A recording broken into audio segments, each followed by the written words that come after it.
Bon. Que pensez-vous de l'obésité infantile au Mexique?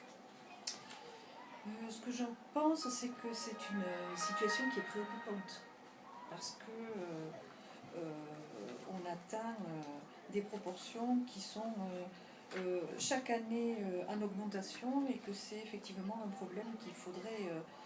Je crois qu'il est pris en charge. Enfin, en tout cas, il a déjà été décelé. Maintenant, Oui. il faut arriver à trouver des réponses et surtout une campagne de prévention et surtout d'éducation qui s'accompagne aussi d'éducation à la santé pour essayer de au moins stopper l'augmentation qui est très préoccupante. D'accord. Que pensez-vous que sont les facteurs?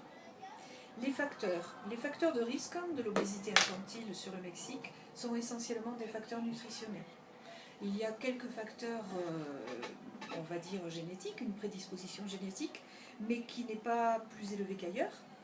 Et en revanche, sur les modes d'alimentation, alors là, c'est presque caricatural. Voilà. D'accord. Vous croyez que le gouvernement fait face à ce problème? Ça, c'est un petit peu compliqué de le dire.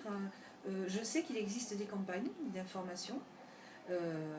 Quant à l'impact, c'est un petit peu tôt parce que c'est relativement récent, c'est juste depuis quelques années seulement Oui. qu'il y a cette prise de conscience. Il y a des campagnes qui sont destinées aux familles directement, et puis d'autres campagnes qui s'accompagnent aussi de mesures qui sont prises dans les établissements scolaires pour essayer de diminuer la mise à disposition de produits qui peuvent effectivement aggraver et si ce n'est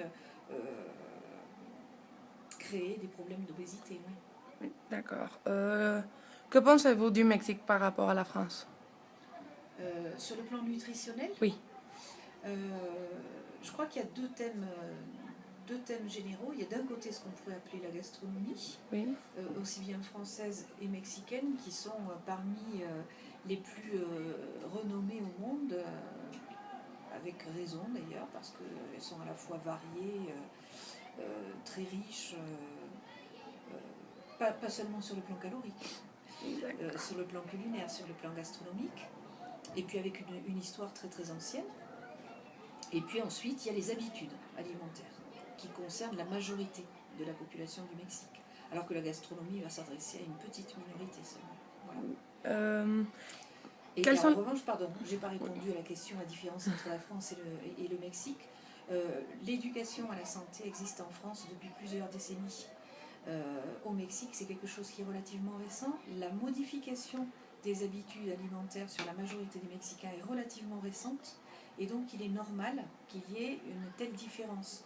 Parce que, à la fois, il faut prendre conscience du problème, ce qui a été le cas, et ensuite mettre en place des mesures. D'accord. Quels sont les risques liés à l'excès de graisse dans le sang? Dans le sang, les maladies cardiovasculaires, il y a des problèmes de diabète. C'est un des pays au monde, si ce n'est le pays au monde qui est leader en termes de diabète pour cause nutritionnelle au monde.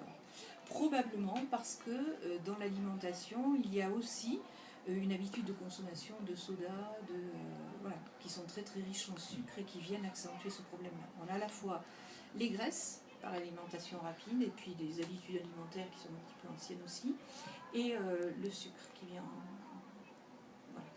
D'accord. causer tous ces problèmes-là.